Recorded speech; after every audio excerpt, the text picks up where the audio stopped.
உங்க ஆட்சியில நீங்க 10 வருஷம் ஆட்சி பண்ணீங்களே, அந்த ஆட்சி காலத்துல கூட பண்ணாத விஷயத்த நாங்க 4 வருஷத்துல உங்களை விட அதிகமா பண்ணி காட்டியிருக்கோம்.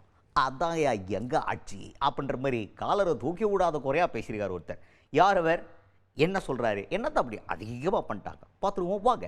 அமைச்சர் தாமோ அன்பரசன் அவர்கள் அவர் தான். இப்போ அவர் என்ன சொல்றாரு அப்படின்னு பார்த்தீங்கன்னா, தொழில் முனைவோர் முன்னேற்றுவது அப்படின்னு பார்த்தீங்கன்னா, அதிமுக ஆட்சியில் 10 வருஷத்தில் 55,000 சம்திங் எண்ணிக்கையில் தான் உருவாக்குனாங்களாம். அதே திமுக ஆட்சியில் 4 வருஷத்தில் 59,000 சம்திங் தொழில் முனைவோர்களை உருவாக்கியிருக்கோம் அப்படின்ற இந்த பெருமையான விஷயத்தை நாங்கள் நீங்கள் 10 வருஷத்தில் பண்ணதை விட கூடுதலாகவே 4 வருஷத்தில் பண்ணிட்டோம் அப்படின்றத சுட்டி காட்டியிருக்காரு தாமோ அன்பரசன் அவர்கள்.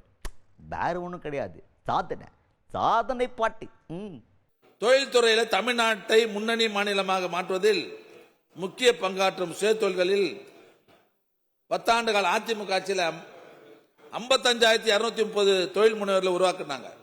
10 வருஷமா அவங்க ஆட்சியில் 55,230 பேரை தான் தொழில் முனைவர் உருவாக்குனாங்க.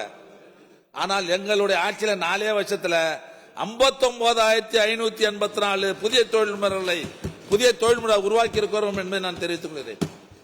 அதிமுக அரசு 10 ஆண்டுகளில் செய்ததை திமுக அரசு 4 ஆண்டுகள் செய்து சாதனை படைத்திருக்கிறது. இதுதான் எங்கள் திராவிட மாடல் அரசு என்பதை நான் பெருமையோடு தெரிவிக்கிறேன்.